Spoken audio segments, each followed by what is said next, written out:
Bonjour tout le monde et bienvenue aux formations détaillées en analyse spatiale à l'aide de l'outil le plus souple et le plus utilisé, ArcGIS. Si vous suivez cette formation de A à Z, je vous assure de maîtriser le logiciel bien comme il faut.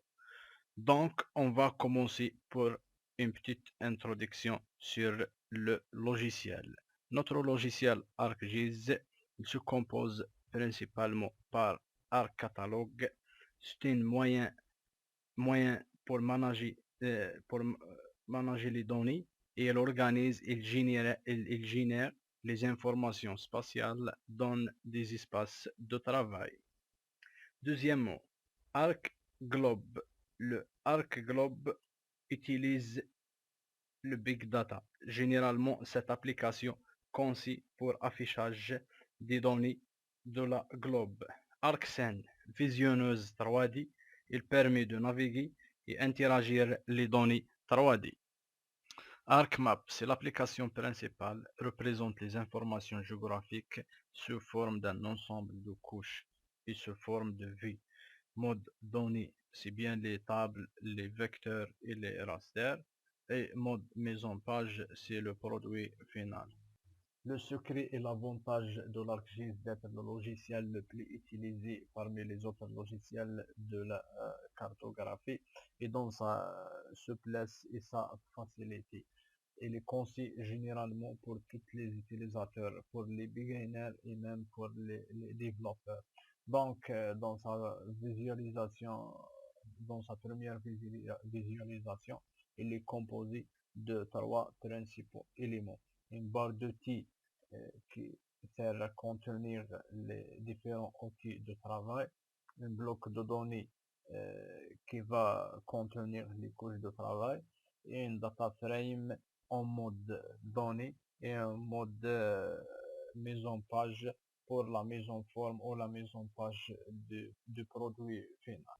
La barre d'outils dans sa visualisation basique contient les différents outils pour la réalisation, les différents outils principaux ou fondamentaux pour la réalisation d'une carte. Par exemple, on trouve ici le Arc Toolbox qui sert généralement à analyser les données spatiaux, l'Arc Catalogue qui sert à gérer les données et les dossiers, le modèle Builder et le Python pour des opérations avancées, le Table of Contents, le éditeur pour éditer les couches de données. On trouve ici le zooming, la main pour la mobilité de la couche de données, le globe pour une vision générale, et pour zoomer et de zooming la vision générale, le curseur, l'information pour un point.